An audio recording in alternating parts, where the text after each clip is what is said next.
Welcome back to Thought Crime and Keto and Crime. Today, part 2 of Chad Daybell's The Celestial City. Going to jump right into it, but first, just want to say thank you to my patrons and my channel members. None of this would be possible without you, and I really appreciate you. You help me buy the books and the equipment it takes to make this channel operate. I also appreciate every single subscriber. Check and make sure you're still subscribed. A lot of unsubscribing shenanigans going on. Also, if you haven't subscribed, go ahead and hit that subscribe button, hit the like button, share, comment. All that helps. If you want to join my patrons or my channel members, you'll find links and buttons below. Also, if you want to visit my merch store, you'll find the links down there as well.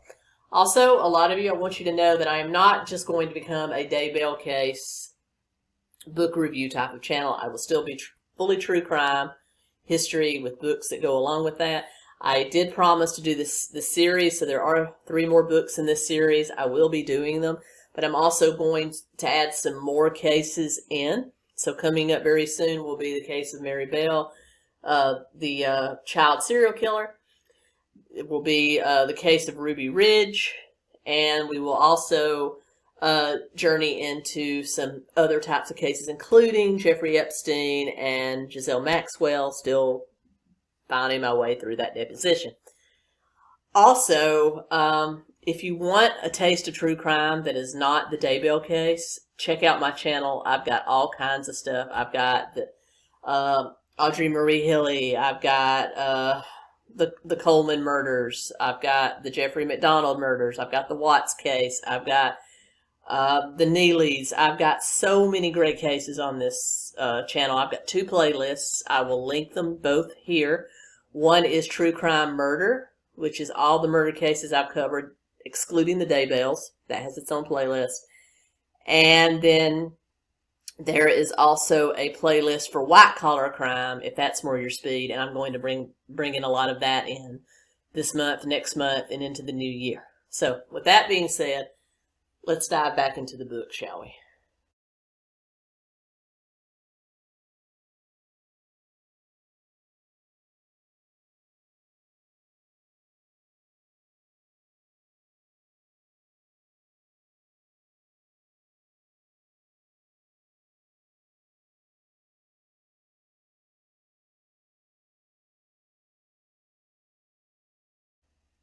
And also, I apologize for always talking so fast in my introduction. It's very much because I get a lot of complaints about I take too long to get to the meat of the story. So I'm trying to keep it, 2.5 minutes or less. But I still always want to take the time to thank you guys because you are what makes this channel possible. So anyway, that's the reason. So, where we last left off, we had Miko Petrov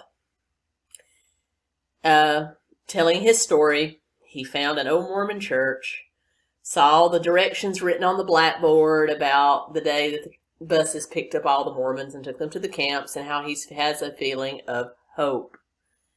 And he also, before he leaves, erases the blackboard so that none of the other soldiers get the clue. Also, he returns to camp, and he starts thinking about his mission, all the things he's seen, how he's managed to avoid killing people himself. And he has a humorous thought of how a lot of Americans are trying to stay ahead of the coalition forces. Again, 7,000 in this unit, 8,000 in the unit back in Denver. And millions of Americans are running. This disease did not wipe out millions. It wiped out a lot. And there's no guns in America. I know I harp on this, but these plot lines, the city of Nashville could take out this amount of troops. Daybell, you're not much of a survivalist, dude. Anyway, he's talking about how these Americans are trying to stay ahead of the coalition by heading west, and they're killing each other to do it. And that a lot of the dead bodies that they have found have a Budweiser hat on. And so the coalition troops think Budweiser stands for some kind of militia unit. Like the Wolverines or something. Really, Chad? Really? Budweiser. Everybody in the Midwest wears a Budweiser hat. That's what you're telling us. Oh, Lord. So anyway, we cut back to Manti, where Doug is going to a special meeting because Doug's in the hierarchy, either the quorum of 12 or quorum of 70. There's so many quorums, I don't know. But he's meeting with the president of the Mormon Church, President Johnson. And during this meeting, President Johnson addresses them and tells them that according to their maintenance missionaries, remember maintenance missionaries from the first book series, that they have out there spying in places on the coalition, that the coalition have been amassing all their smaller units into one army near Kansas City, which we've just visited. And they are working their way west to meet up with the coalition army that has been stopped by the snow in the Rockies around Denver to exterminate all Americans. Again, I'm not even going to get into the numbers. And then he talks about how the land they're inhabiting is Holy Land. That was where Joseph Smith saw New Jerusalem, and that it is their goal to not only stop these coalition forces, but reclaim that territory and build the celestial city, New Jerusalem, and bring about a Zionic nation. And then he talks about how now all Mormon men from all camps all over the country will amass into one large army known as the Elders of Israel, and they will all march and meet up together in Denver to take on the coalition forces in one epic final battle.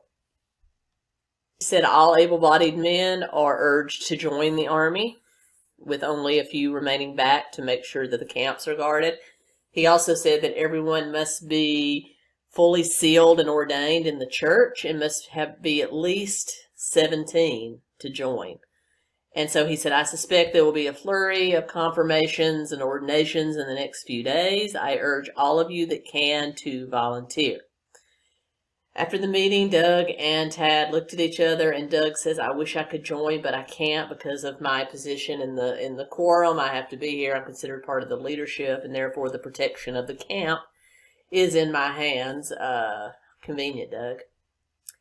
And Tad says, well, I'll join. It's the least I can do. And then on their way back, he begins thinking his son, David, who's 18, and was so disappointed when the Mormon Church, in preparation for their great run, not Logan's run, their great run,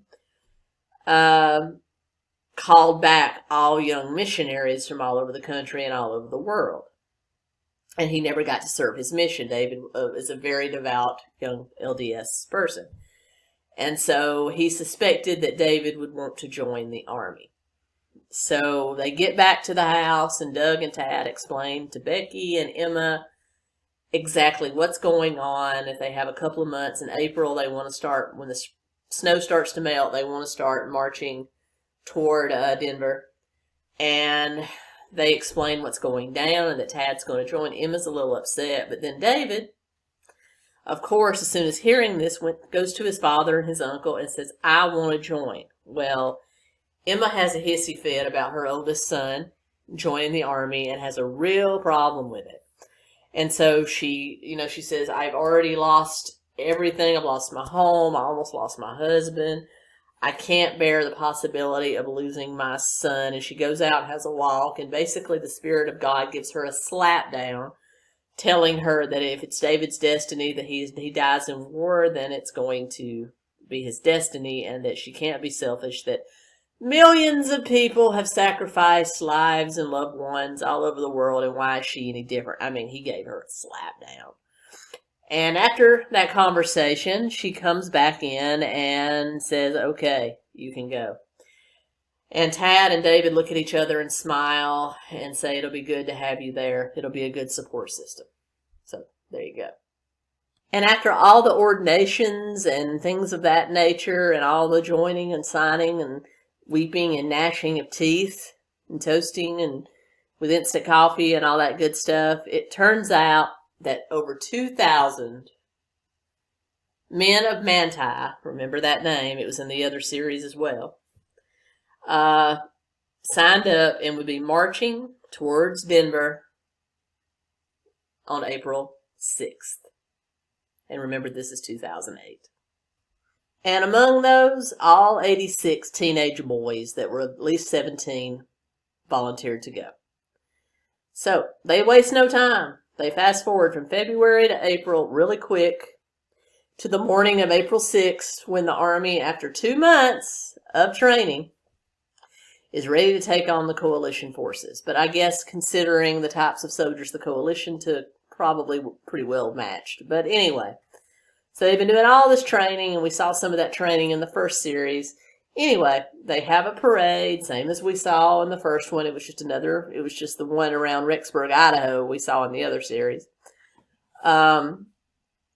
They have their whole speech, their ordination, their parade, and then the forward march. All 2,000 soldiers start marching west and northwest toward Colorado, actually southwest toward Colorado, excuse me, and past the Manti Cemetery. Oh, but that's not all. There's more. While the parade's going on and Emma and everybody are there, you know, waving the little American flags and being real patriotic and real Mormon-y. Again, I mean no disrespect. I'm just trying to make you guys laugh, honestly. Becky goes into labor. Remember Becky was pregnant? Well, she's going into labor. And Emma manages to get to her, and Doug manages to get to her, and she's screaming because this is natural childbirth. And they scream to go get Sister Codner, what a fake name, who lives up the block, who's a midwife and could really help them. So they go get her, and she gets there, and there's contractions, and it's a very long labor. And after a few more pushes, they said the baby finally comes to emerge. Sister Codner takes the baby, wraps it in a blanket, cleans it up, and they don't hear him crying, or him or her crying. So Doug asks, what's wrong? So she gets the baby to cry, but says, oh, it's a boy. You have a son, but he's not doing well. And everybody freaks out, and Doug goes to look at the baby, and turns out he's missing an arm and has an underdeveloped leg.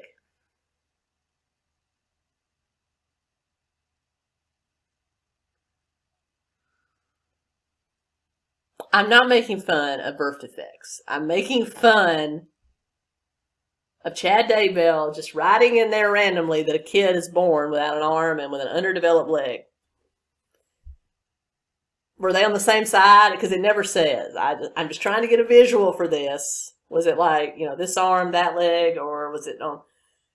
Anyway, so they have this whole conversation, Doug and Becky, about now their son, about what's going to happen to him. I mean, this kid without an arm, again, we don't know if it's his right or his left because he didn't say, underdeveloped leg, born in the middle of what is being described as the apocalypse. Well, they decide they're going to love him anyway. They name him Daniel. And the entire time I'm reading these 3 pages that Chad Daybell is describing everything but what we want to know,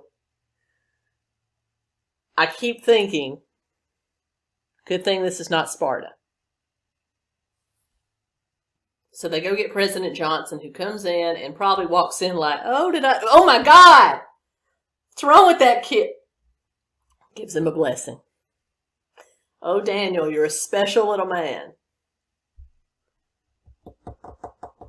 This is just, oh,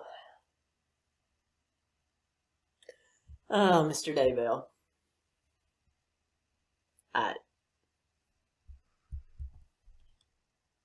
Because President Johnson, in the middle of this blessing, says, little Daniel, I sense that your years on earth won't be lengthy.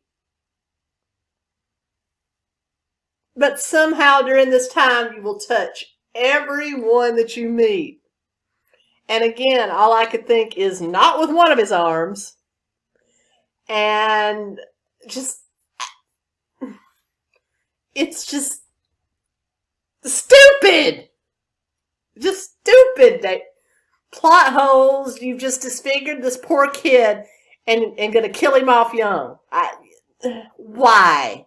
What are you proving with that? This is a work of fiction, or so you said in the foreword.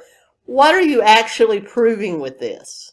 Why do you have to write all this misery into it? I mean, an apocalyptic story can be touching even without all this extra misery. What are you trying to prove?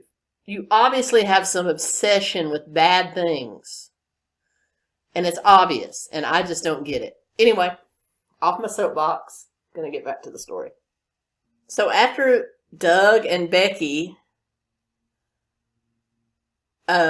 deliver a child with severe birth defects and been told he's going to die young, we cut to Josh, Kim, Mathoni, and all the Guatemalan saints, all 15,000 of them living on Hopi land. And Josh is meeting with the Hopi leaders, and they had this long discussion about the Hopi religion as opposed to the LDS religion, and they come up with all the similarities, and then it comes out that yes, they too are descended from the Nephites. So again, going back to what we talked about in Jason Mao's book about how he was saying that all Native Americans are descended from the Nephites, yeah. So Chad Daybell is just trying to bring all that full circle, I suppose. And then we get into the Maccabee Bus, you know, the bus that never ran out of gas and always they managed to find tires for it. They hide it in a cave because they're afraid it could be seen from the road. And the only reason they're all invisible to these coalition troops that evidently aren't looking very hard.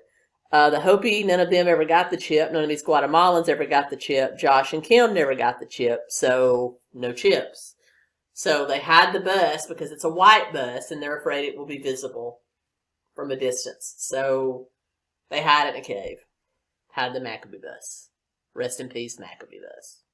Oh, and while Josh and Mathoni were hiding this bus, they found 2 ancient plates in this magnificent cave that they found that said that had been buried since Nephite times. So they found some ancient Mormon artifacts while hiding the Maccabee Bus. Okay, Chad. And then they go back to the Hopi camp and they find that a bunch of chairs have been assembled and everyone, all the elders of both the Hopi and the Mormons that are there are having this conversation, and they compare the 8 Hopi signs of the apocalypse with the LDS version, and they find it matches up almost identical. And one of the Hopi leaders said that too, in their legends, they wanted to build a Hopi city, an eternal city in Missouri. So Hopi and Native Americans in Arizona, Mormons, also have a goal of building a city in Missouri.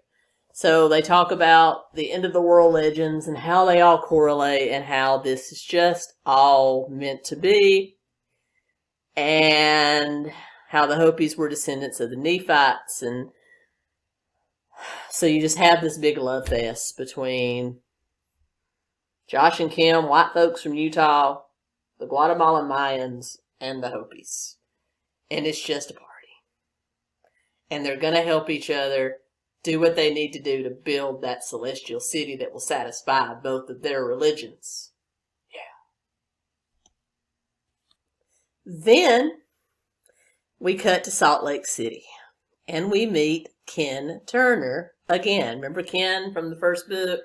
He was Tad's boss in the accounting firm and, you know, didn't want to get the chip, but then did get the chip to keep his accounting business afloat, turned Tad in for going and withdrawing the money and all this stuff. Well, we find him outside the Salt Lake City Mormon temple, the main temple, where the Mormon Tabernacle Choir is. I'm sure they're in a camp somewhere, but, you know.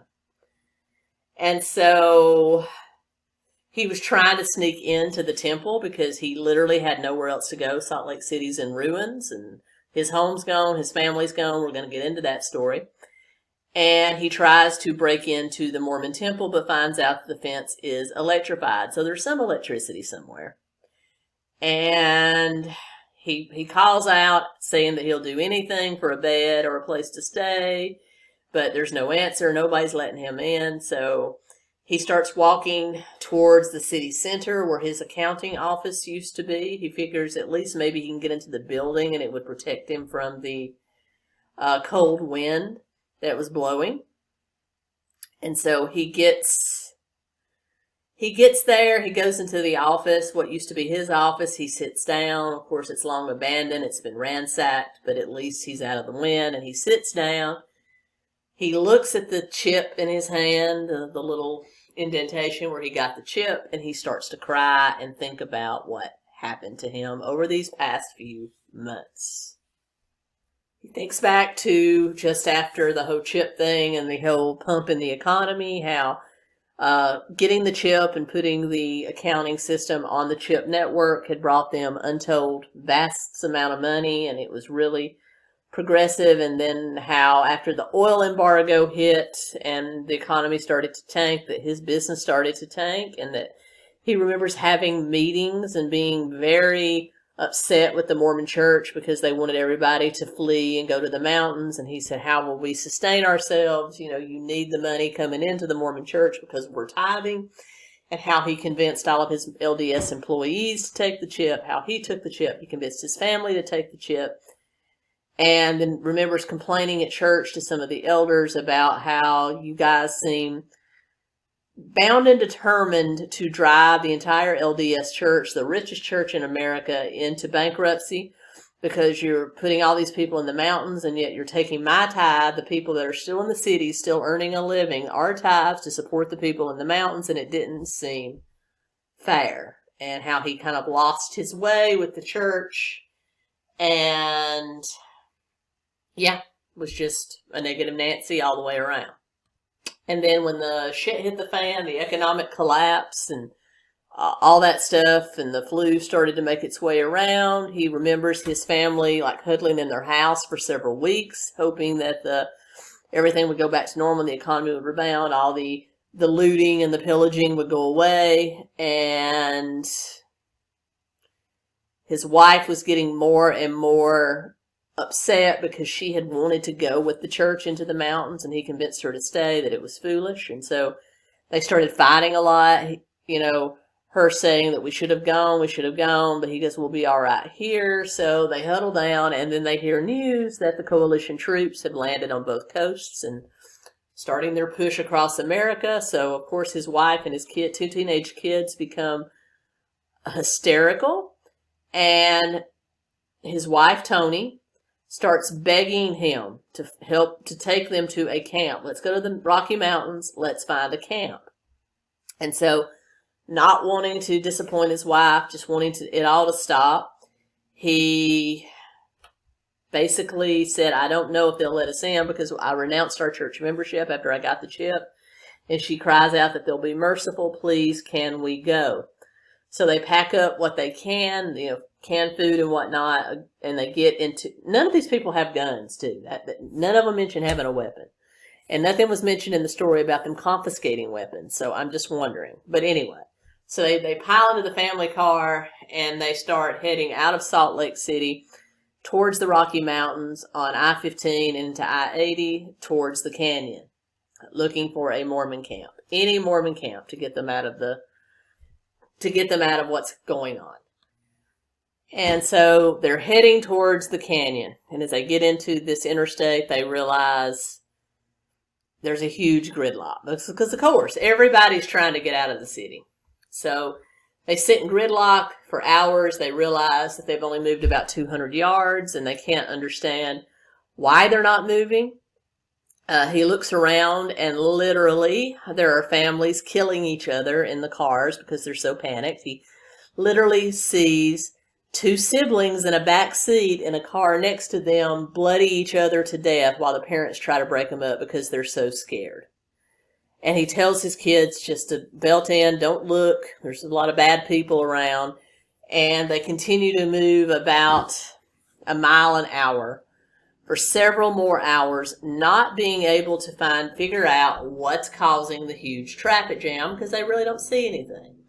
And then once they get a view, they can see that there's a mob of armed people, not guns, but like bats and knives and stuff, because nobody in Utah has a gun.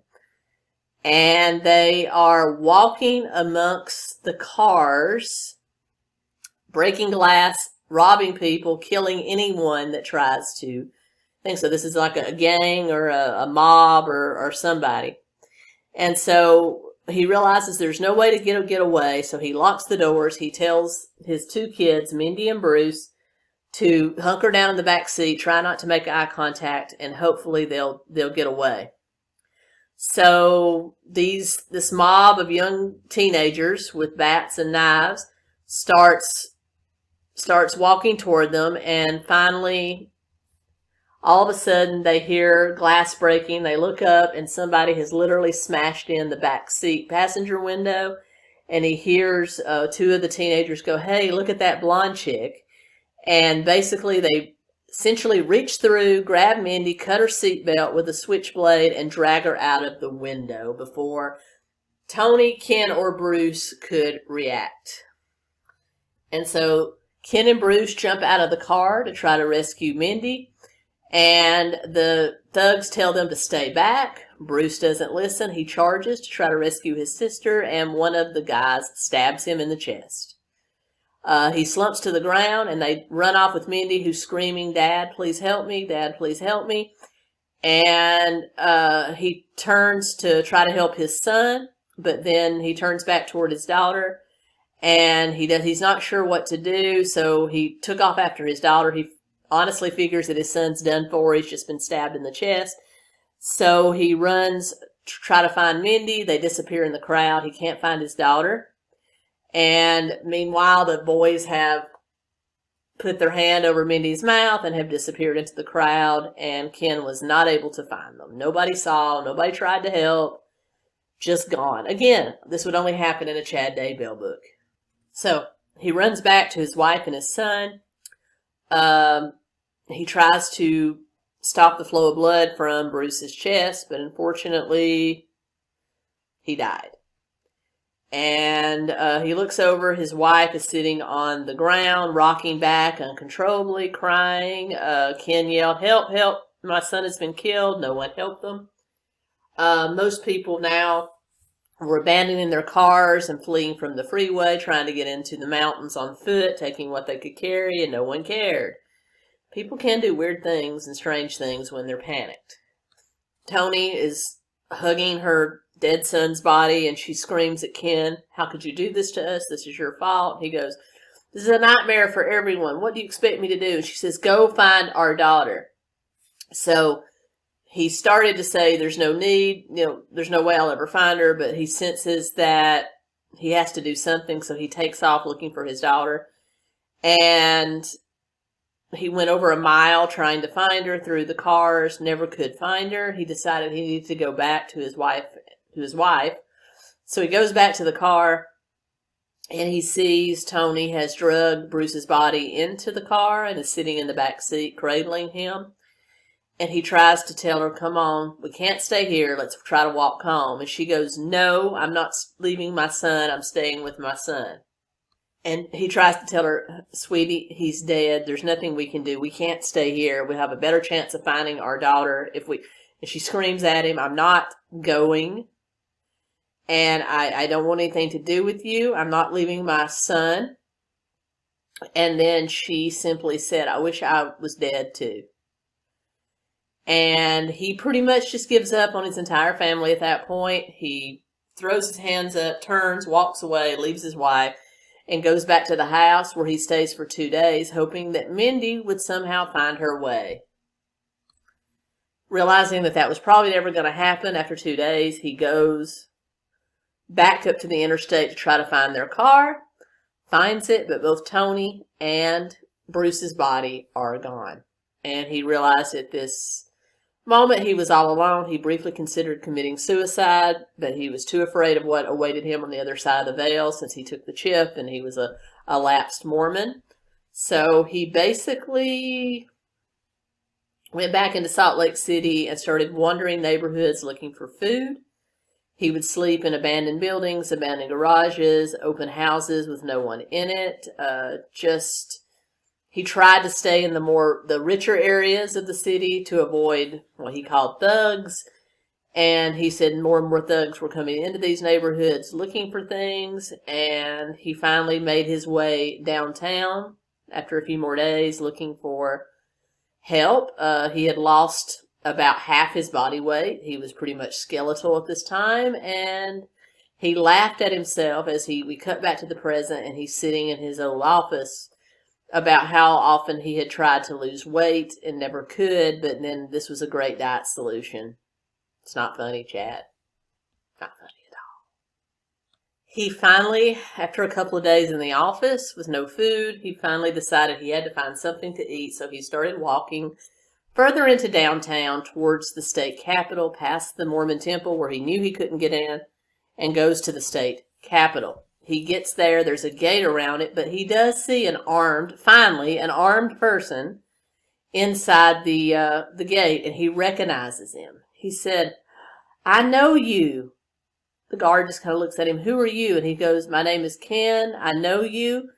You were the CCA officer that they sent when I called and turned in my employee Tad for drawing out all of his money." He goes, "Officer Fierce, isn't it?" He goes, "No. Fernelius, you're close. My name is Jonas Fernelius." So this is the chip officer that Tad escaped from. And he goes, "Yeah, I remember you. I remember you were at the office." And he goes, "Well, whatever happened?" And they get into this conversation about whatever happened to Tad. And he tells him that he jumped out of the car when they were on their way down to Springville to get the money and disappeared. He must have cut his chip out because they couldn't track him anymore. He had wrecked after Tad jumped out, wrecked the government car he was in, and he had been trapped in that wrecked car. And then when he was actually cut out, he said that the government made his life miserable for failing to bring in what they can only suspect was a Mormon renegade that probably took that cash to a renegade group. And they had fired him. They had forced him to paid them $10,000 in restitution, and he had pretty much lost everything. And then the world went to hell, and he had found his way here to the state capitol, where he met a man that has taken up residence in the state capitol and is now running it as if Salt Lake City were his own little independent kingdom. His name was Larry Campbell. Remember the criminal religious fanatic, when, Chad called the kettle and the pot black. That Larry Campbell. He is now in charge of the state capitol and has taken over the city with literally a gang of convicts that got out of the state prison when it all went to hell. And he's hired Jonas to be a security guard. They have weapons. And so, our criminal lunatic is back. The fictional one, not Chad. I mean, he's always been with us.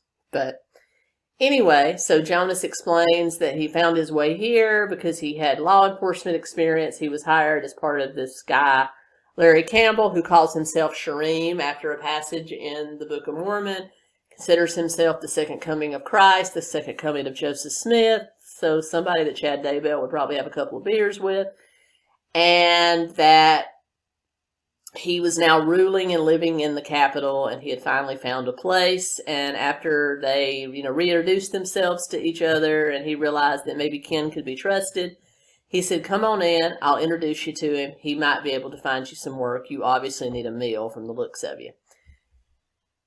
And guys, with that, I'm going to end part 2. I'll be back tomorrow with part 3 and the final part. I didn't mean for it to take this long, but it's just a much longer story than the other. Even though it wasn't much bigger, the book, it was just a lot more information to cover. And like I said, it took me 3.5, almost 4 hours to read it. So I'm trying to condense this into about 90 minutes for you. So anyway, I'll be back tomorrow.